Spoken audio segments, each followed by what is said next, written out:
주 55년 바울은 해산의 수고로 낳고 기른 고린도 성도들을 맡기고 에베소에서 사역할 때 안타까운 소식을 듣게 됩니다. 뱀이 하와를 미혹한 것 같이 가만히 들어온 거짓 교사들이 전하는 다른 복음을 받아들인다는 소식입니다. 오늘날도 다른 복음이 교회 안에 우리 마음밭에 뿌려지고 있습니다. 적당하게 죄 지어도 된다, 미지근하게 죄 안 짓는 사람 어디 있냐, 또 아니면 율법적인 가르침이 옵니다. 율법이 들어오면 자기가 어려운 줄 착각해요. 율법을 지켜야 된다, 행위로 자꾸 몰아붙여요. 참 복음은 뭐냐? 예수 십자가 복음입니다. 육에 대해, 자아에 대해, 세상에 대해 죽는 복음이야말로 예수 천국 복음입니다. 그럴듯한 가짜 복음의 씨앗을 마음밭에 심는 것에 대하여 영적인 아비 바울은 너무너무 마음이 아팠어요. 그래서 여러 차례 편지를 써서 보냅니다. 우선 달콤하니까 삼키지만, 씨앗이지만 반드시 좋지 못한 열매를 맺게 됩니다. 가시덤불과 은근퀴.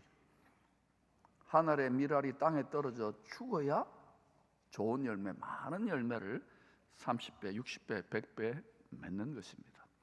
말씀대로의 원리고 예수님이 본으로 보여주신 대로입니다. 이것은 생각이나 관념이나 지식이 아니에요. 원리대로 육의 자아에 대해, 죄에 대해 죽지 않으면 절대로 신앙생활을 100만 년을 해도 좋은 열매 맺지 못합니다. 좋은 열매 맺지 못하는 가지는 어떻게 한다 그랬어요? 그러므로 우리는 하나님의 말씀 앞에 이때에 두려워 떨면서 순종해야 될 것입니다. 여러 차례 고린도 교회에 편지를 써서 보냅니다. 그 편지들 중에 한 대목을 읽어 보십시다. 고린도후서 11장 2절 3절 시작. 내가 하나님의 열심으로 너희를 위하여 열심을 내노니 내가 너희를 정결한 처녀로 한 남편인 그리스도께 드리려고 중매함이로다. 그러나 나는 뱀이 그 관계로 인하여 하와를 미혹한 것 같이 너희 마음이 그리스도를 향하는 진실함과 깨끗함에서 떠나 부패할까 두려워하노라. 바울은 하나님의 열심으로, 하나님은 지금도 열심으로 쉬지 않고 일하고 계셔요. 하나님의 열심으로 이방인 성도들을 정결한 처녀로 한 남편 그리스도께 중매하는 일을 한다고 합니다. 바울의 직업이 뭐냐? 중매쟁이입니다. 이 중매쟁이 바울은 고린도 교회에 편지를 보낸 후에 에베소시 두란노 서원에서 2년 반 동안 생활 선교사들을 집중 훈련시킵니다. 이때 훈련을 받은, 성령의 권능 받은 생활 선교사들이 소아시아와 로마와 땅끝까지 복음의 씨를 뿌렸습니다. 오늘날 말씀을 알고 성경 지식이 많아도, 체험이 많아도 성령의 권능 받지 못하면 절대로 이 세상을 이기는 천국 복음을 증거할 수 없어요. 땅끝까지 나아가지 못합니다. 그러므로 이것은 받아도 되고 안 받아도 되는 것이 아니라 늦은 비와 같이 부어지는, 약속대로 부어지는 성령의 권능 받기를 축복합니다. 그러지 않으면 말장난밖에 안 해요. 관념이에요. 예술로만 토닥토닥거리는 거예요. 그래서 성령의 권능 받으면 하게 되어 있습니다. 저절로 됩니다. 기름 부으심이기 때문에 그래요. 에베소에서 생선훈련 사역을 마무리할 때 예수의 영이 바울을 결박해서 노예처럼 질질질 끌고 가라고 합니다. 예루살렘에 복음의 씨를 뿌리라고 강권합니다. 죄와 사망 권세, 미혹의 영도, 사망 영도 우리를 결박해서 끌고 가지만 때때로 하나님이 기름 부은 노예들이 있습니다. 종이란 말 노예예요. 바울같이 이런 노예들은 예수님의 노예가 딱 돼버린 거예요. 예수님의 몸종이 돼가지고 성령으로 사랑의 끈으로 결박해가지고 질질질질 끌려가요. 안 하면 죽어요. 바울은 때때로 이런 사람들이 있습니다. 그래서 바울은 나는 예수 그리스도의 사도지만 동시에 예수 그리스도의 종, 둘로서 노예라고 스스로의 정체성을 이야기하는 거예요. 주인을 사랑함으로 귀뚫은 노예, 귀뚫은 종처럼 자신을 드리는 것이 복됩니다. 이 뜻에 순종하여 주 58년경 바울을 죽이려고 굶주린 사자들이 우글우글대는 강도의 속을 예루살렘에 들어가기로 결심합니다. 이때 이 중매쟁이 바울의 심정이 이러했습니다.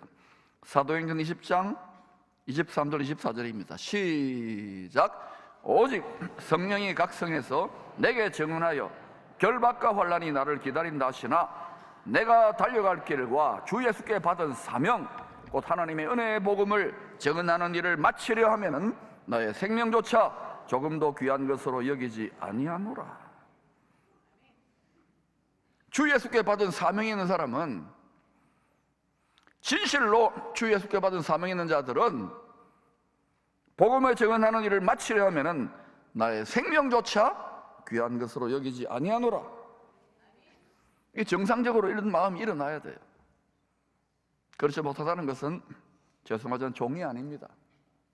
예수님의 노예가 아니에요. 성령의 권능 받지 못했다는 소리입니다.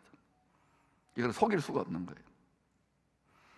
이런 죽음을 이기는 십자가의 사랑은 공부한다고 노력한다고 생길 수 없어요. 오직 한 남편 그리스도의 사랑이 우리 마음에 빈 그릇에 부어질 때 생겨납니다. 저절로 생겨나요. 근데 왜 안 생겨날까요? 내 속에 잡다한 생각과 온갖 야망과 계획과 욕심들이 드글드글한 거예요. 그러니까 이 사랑에 눈을 뜨고 이 사랑에 깨달아서 보이지 않는 주님을, 신랑을, 남편을 말할 수 없는 즐거움으로 기뻐하는 자들이 많지 않아요. 주님과의 결혼식에 초청받은 우리 마음의 재단에 이 십자가 사랑의 불이 다시 활활 타오르기를 기도합시다. 성도들을 신부로 단장하여 한 남편 그리스도께 중매하는 동종업종에 종사하는 중매쟁이 요한도 당부합니다. 같이 읽어보십시다. 요한 1서 2장입니다.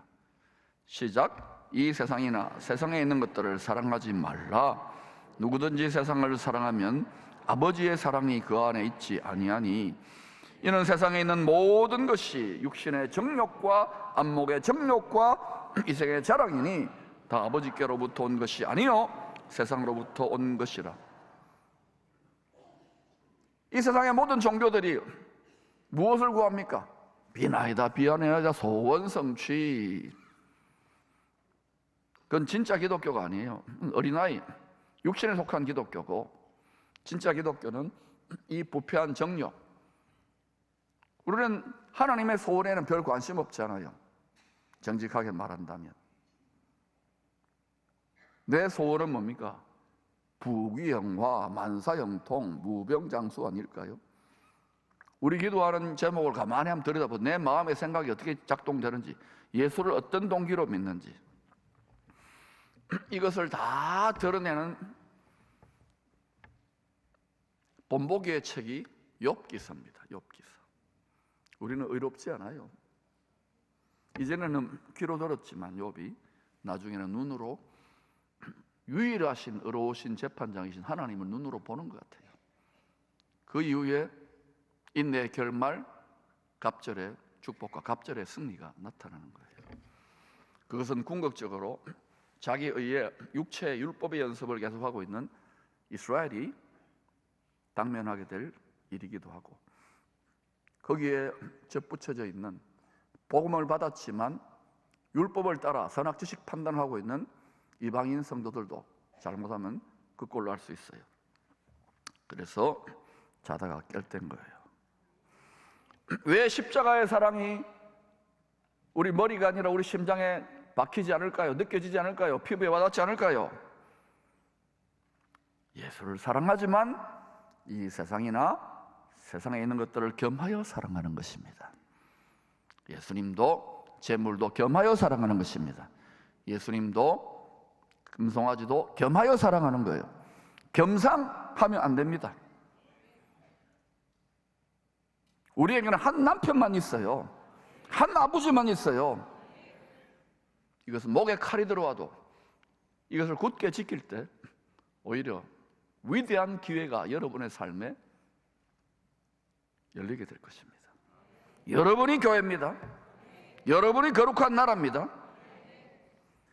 먼저 한 남편이 사랑의 불시험을 이길 때 돕는 배필, 동력자가 창조됩니다.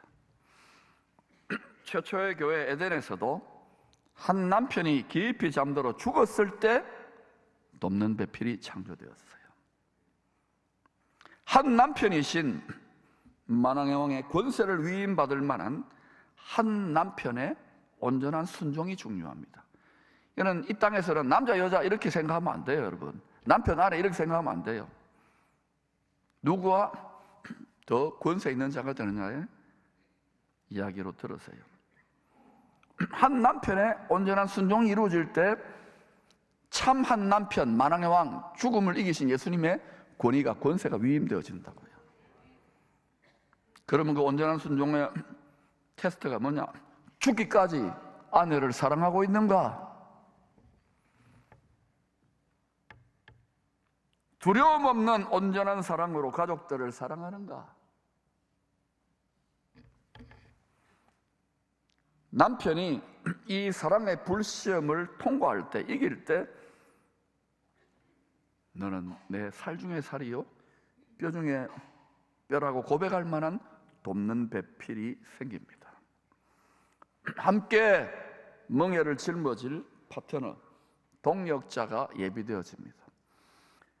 한 남편 예수님이 먼저 우리를 향한 두려움 없는 온전한 사랑을 십자가에서 본으로 보여주셨기에 한 몸인 교회가 창조되었습니다.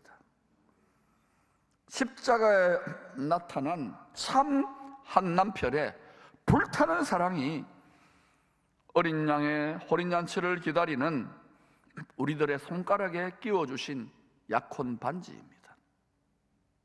약혼 반지예요.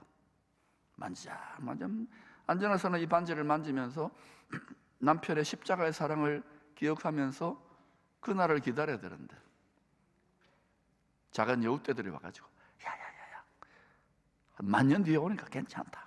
놀고 먹고 즐기자. 노세 젊은 노세. 요새 나이 들어도 놀 수 있어요.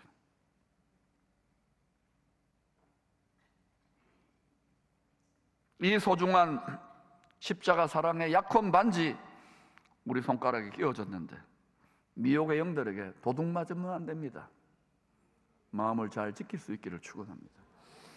이스라엘 한 민족의 교회에서 열방 모든 민족의 교회로 아브라함과 사라가 한 몸으로 변화되는 거예요. 이스라엘 민족 한 민족의 조상이 아닙니다. 아브라함과 사라로 한 몸으로 이스라엘은 물론이고 열방 모든 민족의 천국 백성들의 조상이 된다는 거예요. 이것이 하나님의 가정, 킹덤 패밀리 창조의 법칙입니다. 먼저 한 남편이 온전히 순종할 때 한 아내 돕는 배필, 뼈 중에 뼈요 살 중에 살이라고 하는 파트너, 동력자가 창조됩니다. 이것은 사업에서도 똑같은 원리가 적용되고요, 포스코에서 적용되고, 나라에서 적용되고, 교회에서 적용되고, 대학교, 학교, 고등학교 모든 부분에서, 군대에서도 적용돼요. 먼저는 한 남편이 머리가, 지도자가 죽어야 돼요. 갈빗대가 뜯겨져 나가야 돼요. 나의 부패한 정욕이 못 박혀야 돼요. 그러면 저절로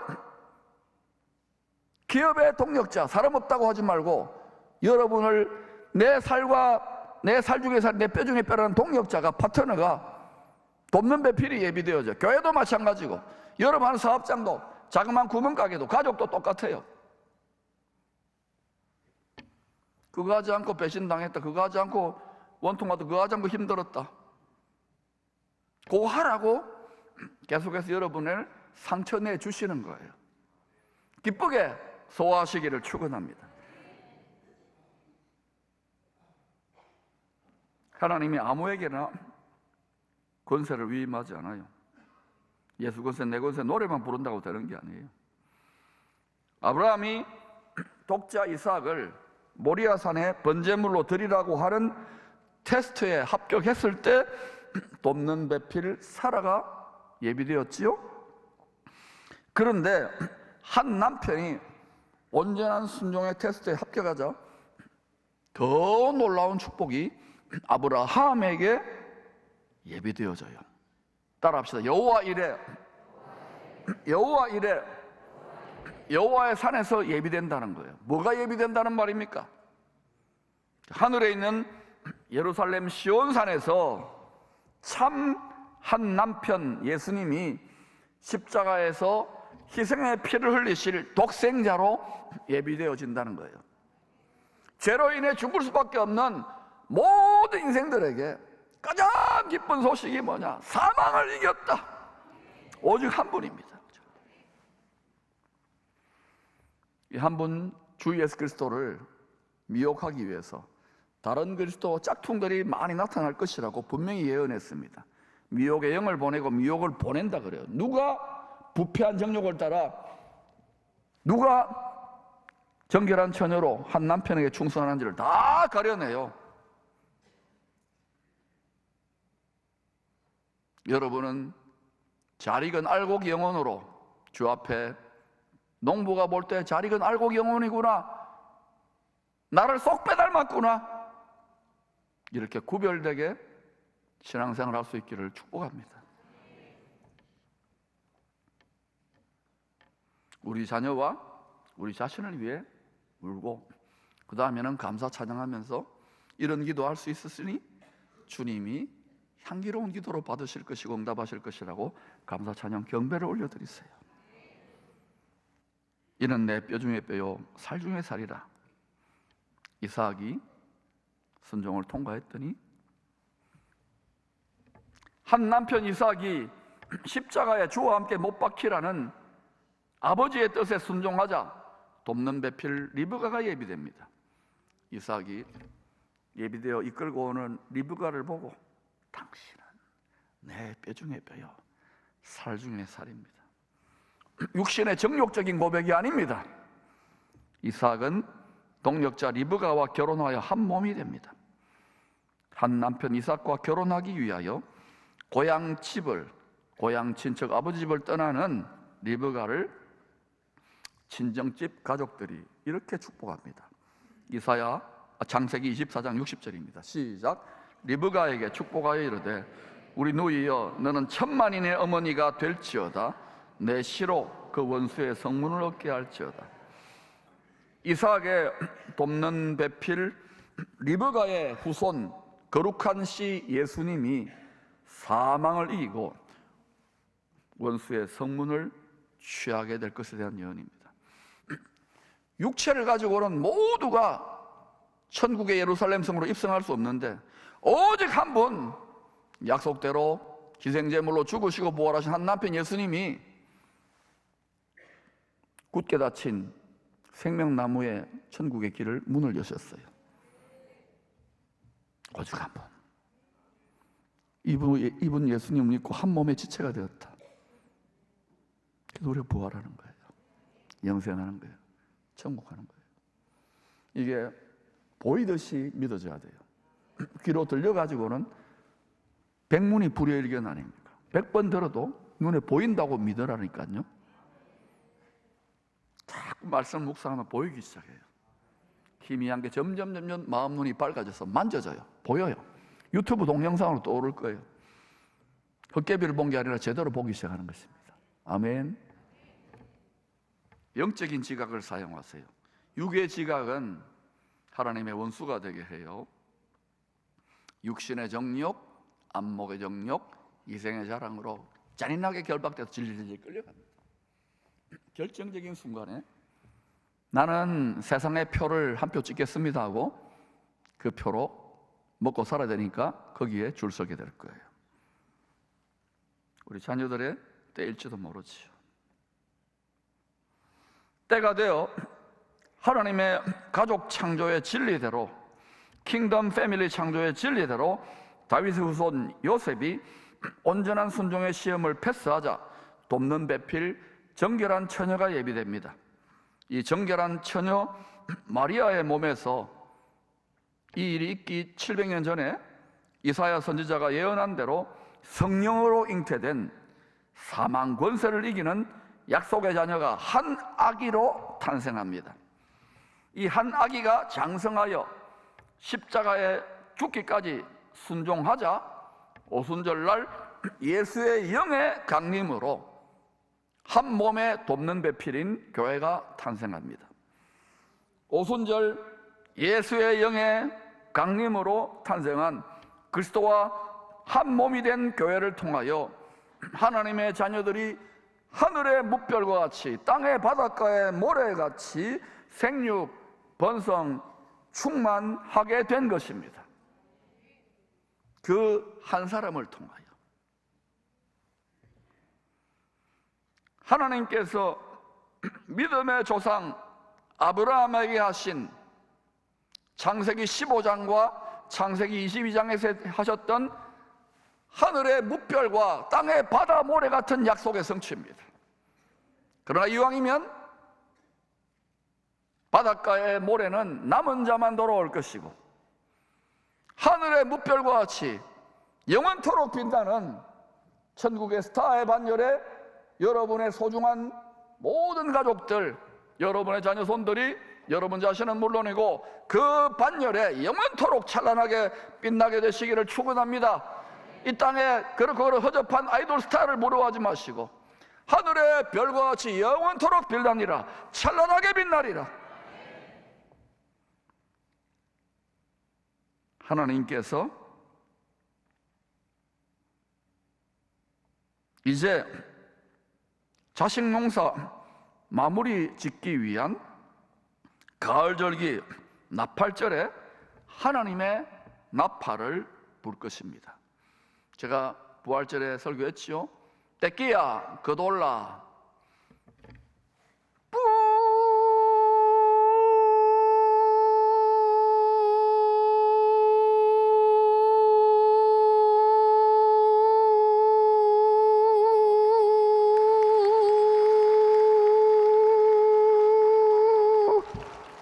아이고 죽겠다. 빨리 안 쳤으면 내가 아마 순교했을 겁니다. 혈압 올라갔어요 지금. 이 마지막 나팔, 큰 나팔에, 하나님의 나팔에 그리스도 안에서 죽은 자들 중에서 죽은 자들입니다. 자는 자들입니다. 성령의 처음 익은 열매들이 먼저 부활할 것입니다. 그 뒤에 우리 살아있는 알곡 성도들, 어떤 성도요?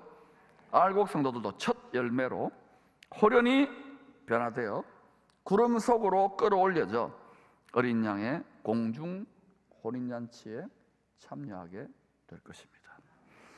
오실 한 남편을 향한 변치 않는 보석 같은 불로 연단된 사랑을 간직한 성도들만이 이 결혼 잔치에 처음 익은 열매로 추수되어질 것입니다.